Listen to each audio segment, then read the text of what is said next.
Welcome to the R&R Show. Good day. How you been? Good. Yeah. I'm here. Glad to be. But you just, oh my God. Your mugs aren't right. Sorry. I couldn't even, all I saw was What's wrong handle. with our mug? All I saw was handle. Sorry. We had last looks. You said it was okay. That's the producer. He makes the big bucks. Okay? Yeah. Anyway, you just had a movie premiere, so how was that? I did. Lots of fun. As anyone who's in this industry of acting and stuff, get together with all these people you worked with so many days on set. This was actually my largest role to date. I was a lead villain in a feature. So just to get to go back, obviously we wrapped many months prior to this, so just get to see everybody on the red carpet all decked out and dressed up. It's a lot of fun. You've been there. Yeah. Well, in indie film, like, you so rarely get the opportunity to. You okay back there? What was that? I don't know. It's a professional set, y'all. It's a sound film. Everything's fine. It's all good. So, Anyway, you're saying? Yeah, you so rarely get the opportunity to do a premiere and like get to see everybody and experience that. So it's really exciting when it does happen, and Yes. I'm really excited to because I've been trying to get you to play villains for so long. I'm really excited to see you enter your villain era. So I can't wait to see it. I was mad that I couldn't make the premiere. I wished everyone could have made it, and I did have a lot of fun. So I'm ready. I want to be all the villains now. Okay. No. Typecast as a villain.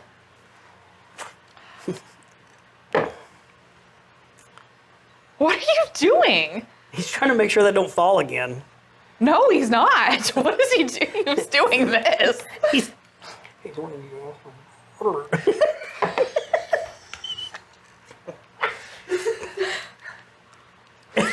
You want all of that to happen at the top? I was going to parse that out a little bit. I was going to wait until my mouth got dry after I talked for 30 minutes. Okay. Whew, yeah. Professional set. We know what we're doing. Are you done? Can you contain yourself? Yeah, no, go ahead. We know what we're I think doing. we just ruined the whole. We know what we're doing, or at least we pretend to on camera. Are we cutting this part out? Alright. Be a lot funnier if we don't. I'm starting the timer now. Okay. You are on the clock. Okay. So I told you last time that today I wanted to tell you the story of the Poltergeist Curse, which I'm very excited about, and I'm going to try not to talk for like 7 days because I could go on and on and on about this one. Okay. Yeah. 7 days is a long time. Have you seen the movie? Yes, but it has been a while. I remember lots of stuff about it. I mean, I have my own like memories of stuff. Probably stuff you're not going to talk about, actually. Okay. Yeah. Okay.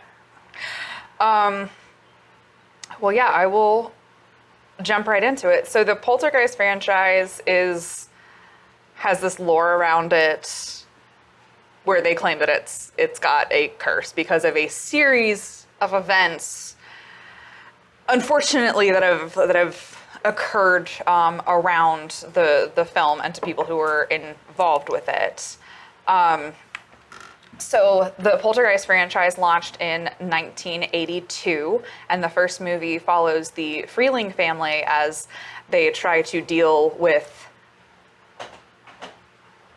diabolical paranormal forces trying to take their home and their child.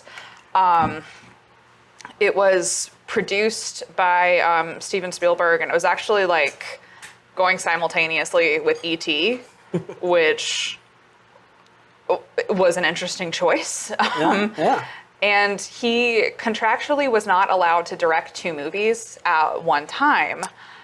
So he brought in Tobe Hooper, who did Texas Chainsaw Massacre. He directed Texas Chainsaw Massacre. And there's a lot of controversy over who actually really directed it. Some actors will tell you that it was Tobe Hooper, and some will tell you that it was Steven Spielberg, and that Tobe was just there to avoid this contractual thing. Yeah. So it got a little messy, and that's totally unrelated to the curse. I'm just really fascinated by that dynamic. That would have to make being on that set tedious. Like, Yeah. who do I report to? Who do I listen to? And I think that's how a lot of people felt. And it's interesting because you can't really get a clear answer. But like on the screen, it flashes up a film by Steven Spielberg. And yeah, like, okay, so I did not do research for this topic. So like, I was unaware of that. If you'd have just asked me, I'd have been like, oh, that's Steven Spielberg, of course. You know, like, yeah. Okay. Yeah, people don't remember he didn't direct that movie because contractually he couldn't because he was doing E.T. at the same time. Yeah, he didn't direct it. Allegedly. So anyway, that may or may not contribute to some of the vibes on set. It's already like we've both been there filming like low budget horror. Like there's tension on set in horror that you have to like carry with you and build. That's part of it. So that's already the kind of environment that you're dealing with on set. And then kind of weird things start happening.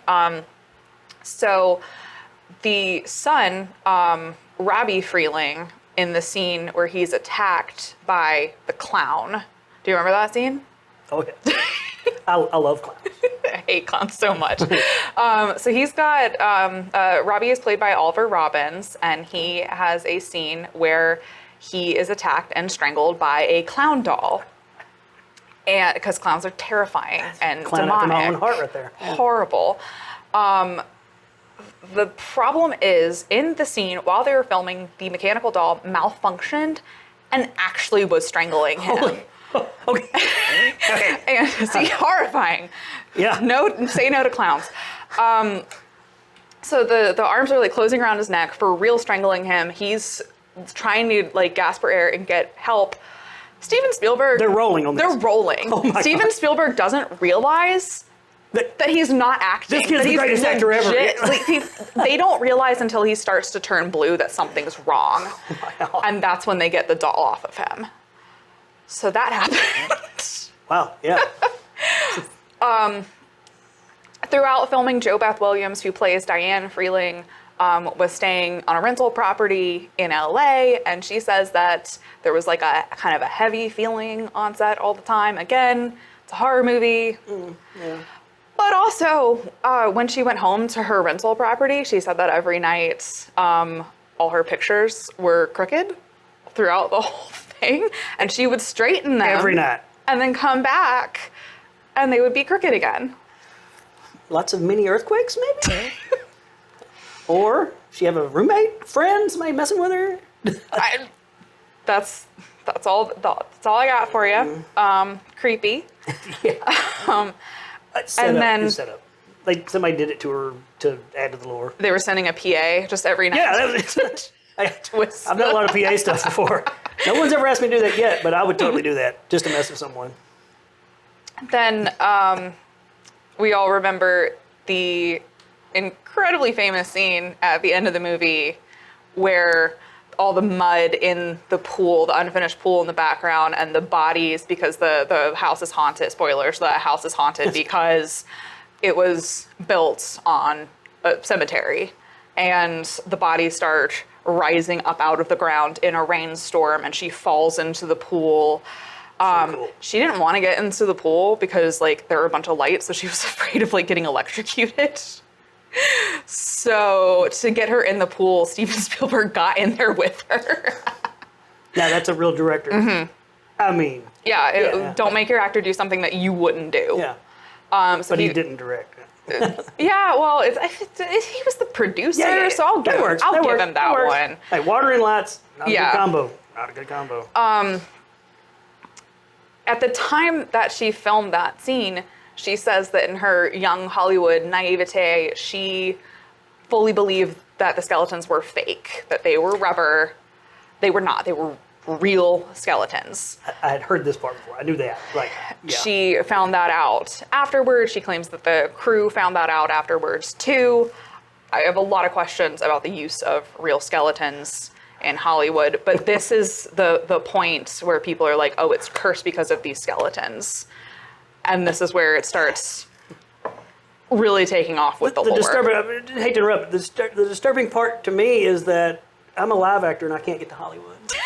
Can I, when I'm dead and gone, I want in my will, I want to donate my skeleton to Hollywood and give me the biggest role ever. Please. I quit. Go ahead. So morbid. Huh? Can't make it into the living room. Finally make it on camera. As long as they spell my Skeleton. name right in the credits, okay? Oh my god.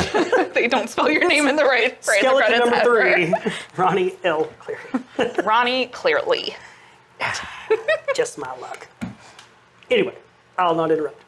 All right, so that's how this curse really launches. Everyone's like, this is cursed because of these real skeletons that were used. We're gonna circle back to that. Okay. Anyway, another weird thing that happened is to James Caan, who wrote the novelization of Poltergeist after the screenplay was written.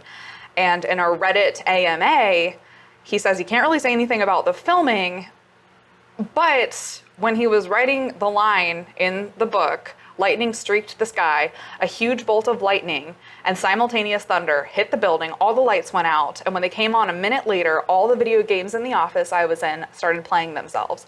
Nobody in the building except me and the secretary who's transcribing that night. She screamed, we both left for the night. Yeah, bet. Okay. I'm going chronological. The next thing that happened is probably the biggest. This is the thing I could talk about forever because it makes me so mad. I'm going to try really hard to just hit the highlights, and I encourage you to seek more information on it should you want it, because it is infuriating. So Dominique Dunn played the oldest reeling child. Poltergeist was her big break. It took her from being a television actress to being a movie star. And shortly after Poltergeist was released, she was strangled to death by her ex-boyfriend. They had a very tumultuous on and off again relationship. He was characterized as possessive and abusive. He had a history of abuse. There was a film that she was in where she was playing an abuse victim, and they didn't even have to put real bruise makeup on her for bruises because she had real bruises on her body. Yeah. She was 22 years old at the time of her death, and John Sweeney, who murdered her, was acquitted. The trial was a mess, but he was found guilty of manslaughter and sentenced to only 6 years in prison. Wow. He served 3 years, 7 months, and 6 days, and he got out in his early 30s, moved to California, or left California, excuse me, and he changed his name to John Mara.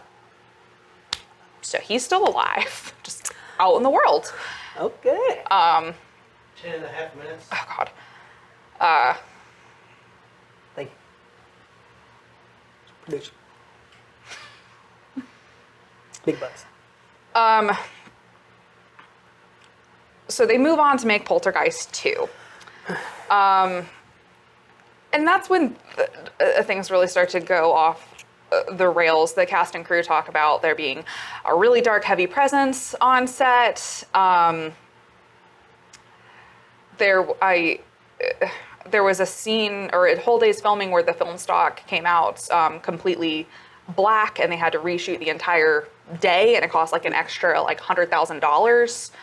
And then rumors about the set being cursed start running through, and they end up having an exorcism performed on the set, which it was a great stroke of luck because Will Sampson, who was one of the actors in the film, he was also in One Flew Over the Cuckoo's Nest. That's probably the thing he's most famous for. He was a shaman in real life, so he performed a ceremony on set. And Jo Beth Williams said that instantly the vibe changed, the heavy feeling just lifted. After filming, but before the film was released in 1985, Julianne Beck, who plays Kane in Poltergeist 2, he's the creepy I think a lot of people had nightmares about this man. Yeah. He passed away before the film was ever released. He actually had stomach cancer throughout filming, and he died at the age of 60. And then 2 years later, Will Sampson also passed away after complications from a chronic condition that he had at the age of 53. And then in 1988, after Poltergeist 3 was released, is when Heather O'Rourke is really like the only main cast member that returns. Yeah. She's the little girl, like the very iconic, like they're here. Yeah, like, so I said I knew a few things yeah. about the movie. They're here. Everybody at my age knows that. So yeah, so she was really one of the only actors that stuck around for Yeah. the whole franchise. Yeah. She was about 11 when the third one was filmed. When she started, actually beat out Drew Barrymore for the role. Drew Barrymore ended up in E.T. yeah, I was going to say, And she was discovered like in, I think the Warner Brothers like commissary. Yeah. Like they just saw her eating lunch and they were like, "That's the kid." Okay. It happens. Right place, right time. Yeah. So before Poltergeist, she was actually diagnosed, or Poltergeist 3, she was diagnosed with Crohn's disease and she was being treated for that. However, after it was over, they realized that she had been misdiagnosed and she actually had a bowel blockage, and she went into septic shock during a surgery and ended up passing away on February the 1st, 1988 at the age of 12. Her doctor said that she didn't have any of the symptoms usually attributed to a bowel blockage and that it's not common for a blockage to develop so suddenly and without warning. She and Dominique Dunn are actually buried in the same cemetery. Really? Wow. If we could get a PA to fill up our waters here shortly. What? Just shortly. Can we get some water? Sorry. Okay. This is.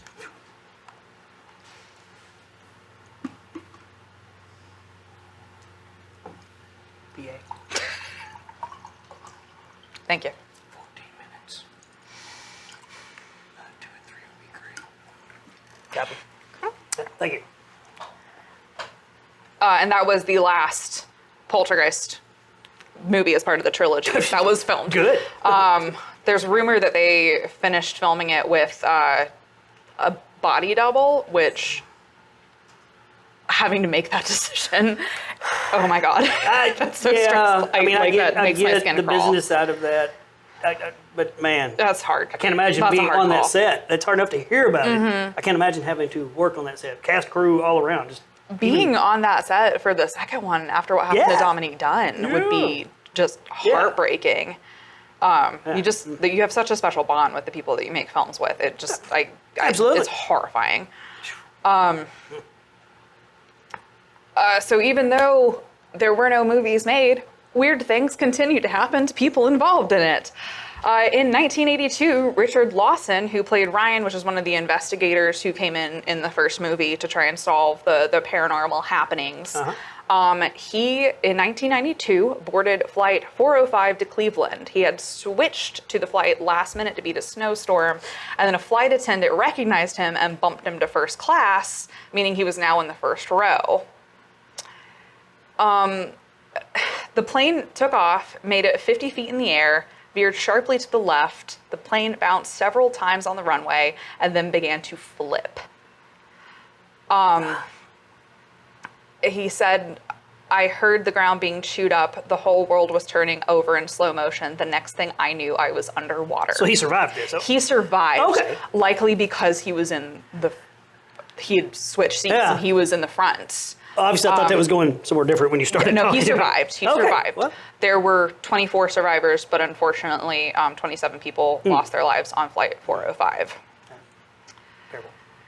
Then we skip ahead to 2009, Okay. when Lou Perryman, who was one of the construction workers, I believe he was a day player in Okay. the first movie, he was a character actor. He didn't have like anything major, but I think he was in Texas Chainsaw Massacre, one of them. Okay. He was home alone one day when a man broke into his home and murdered him with an axe. It was a completely random crime. Seth Christopher Tatum, who had already done time for aggravated robbery and had been released before the attack, was sentenced to life for this one. Wow.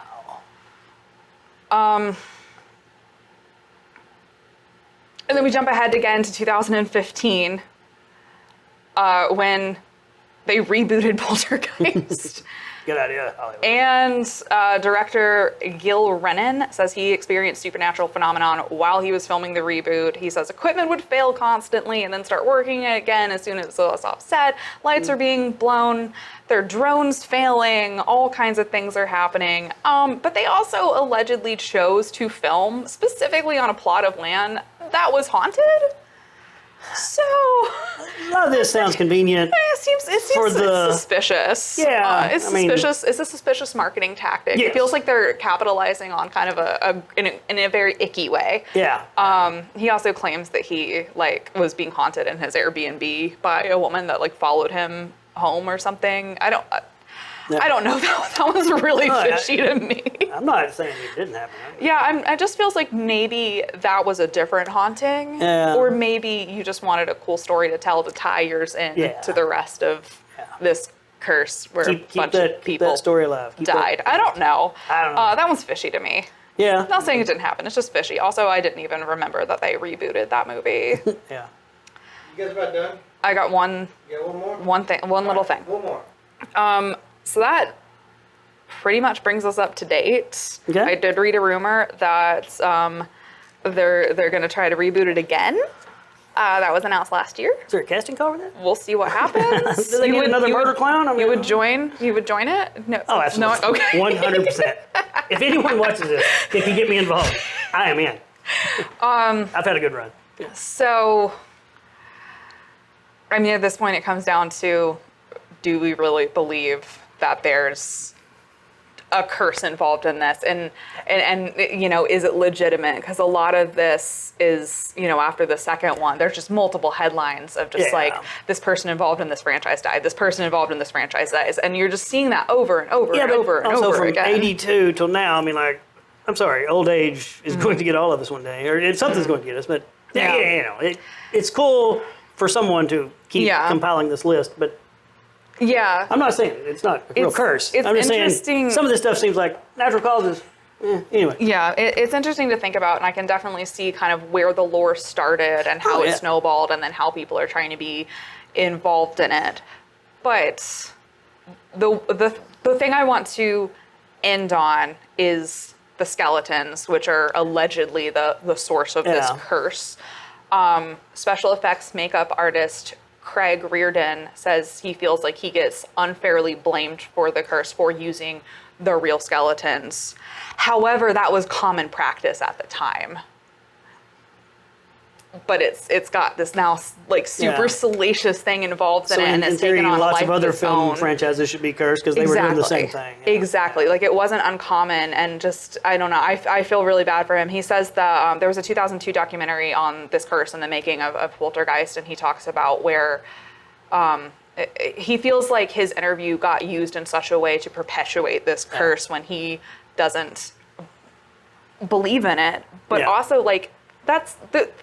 the stuff like this is super fun to talk about, and it's spooky or whatever. Yeah. But something like this, people died, and this person is in a way karmically getting blamed for it, which is not cool, horrible. That that's the real consequence of a story like this. Yeah, which sucks. So that's the note that I wanted to end on, because I feel like that one's after we talked about all of it, that's a very, very sobering. Yes, that's a lot. I told you at the beginning of this, I had a couple little things I knew, and the little girl, they're here. A couple other things I almost don't even want to bring up, because everything you just told me is just like, whew. I just listed a bunch of tragic events. You're welcome. Yeah, that I'm going to just immediately throw away and make light of. The first Poltergeist actually released on my birthday. Oh. So I knew that. Why I didn't even. How did I not realize that? June 4th, 82. Not the day I was born, but actual celebrating a birthday that day as a young child. I didn't even catch that. And then to tie this into something else, Little Girl Lost. We didn't talk about it in the last episode. It's not one of my favorite episodes of, but it is actually kind of the same story as Poltergeist. The little girl disappears into another dimension inside her home. Parents can't find her. They have to bring in an expert for help. I wanted to use that Easter egg here to tie into because last episode. That parallel has been drawn before, and there's speculation that Poltergeist was based on Little Girl Lost. But speaking of last episode, I think we're going to try to figure out next episode. So do you guys want to go ahead and wrap this up, and we'll try to figure out who's going to win for the next episode? I'm sorry, you're not enjoying the sound of my voice? Yeah. Oh, no, we're just 23 minutes, and we'll go ahead and go. Okay. All right. So, this is good. Last episode, next episode, so all right. We're going to figure out who does the next episode. So, okay. I know you didn't like the word games last time, so I brought another one back. So, here's what we want to do.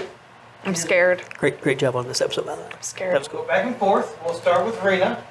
And literally, the topic is when I grow up, I want to be blank. Okay? And I'm going to give you a list to choose from.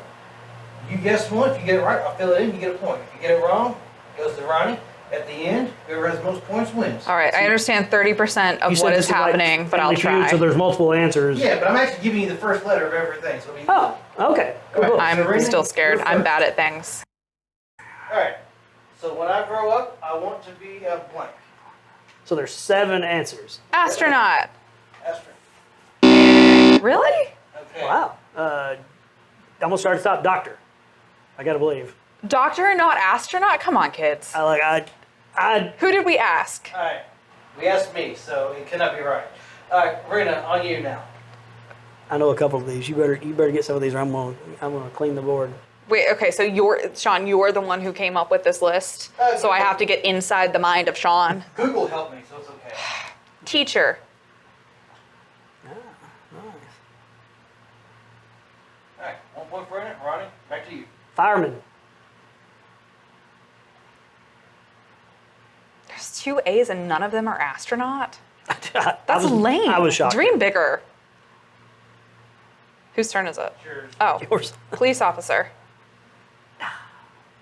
That was the next one I was gonna go for. Well, I mean, there's 2 A's. This was not true for me as a child, but I'm going to go with actor. Okay, yeah. Come on, too easy. Obvious, right? Not astronaut. It has to be something.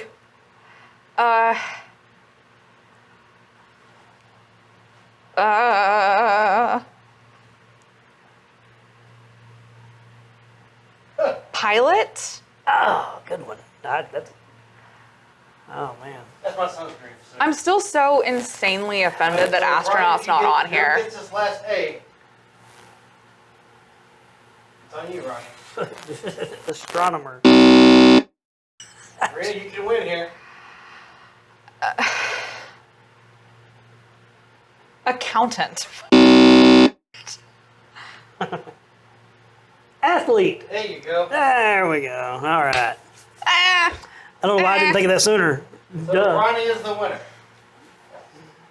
All right. astronomer should have, not astronomer. Oh my God. Astronaut should have been there. It should have been. It's my fault. That is your fault. Well, this one. I feel cheated. Yeah. Yeah. Anyway, so do I pick now or do I have some time to think about it? Okay. Well, because I passed last time, but I kind of want to do this one, but I don't really want to. You just keep winning and make me do this every single time. Well, I actually have a couple things I want to talk about. Okay. Although I do like the idea of making you do them all, because this was pretty easy for me to sit here and You listen. just hang out. Yeah. I have to do all the work and you just listen. Sit here and drink water and make fun of the PA. Okay, cool. Yeah, I'm not going to announce it till the top of the next episode. I have one I think I'm going to go with. The mystery. Yeah. Wrap it up, I guess. Wrap it up? Okay. All right. Well, I done told you, but I'll tell him to listen to it. Great episode. That was a lot to take in. I did not know most of that. Yeah, fascinating It's horrifying. stuff. Very upsetting. Yeah. Oh. Yeah, I'm actually glad I didn't know most of that. I'm sorry I do now. It's a terrible episode. What are you It's just to be. the worst. Yeah. All right. Well, I can't wait to see what you're doing now. I'm nervous. It will be a much less heartbreaking episode. Okay. I do believe. Well, come back next time to not have your heart broken. Yeah. There we go. All right. Well, good job. Thanks for tuning in. We'll see you next time. R&R I out. think we got to figure out how to. Apparently, I Yeah, was you like, ready? oh my God, how do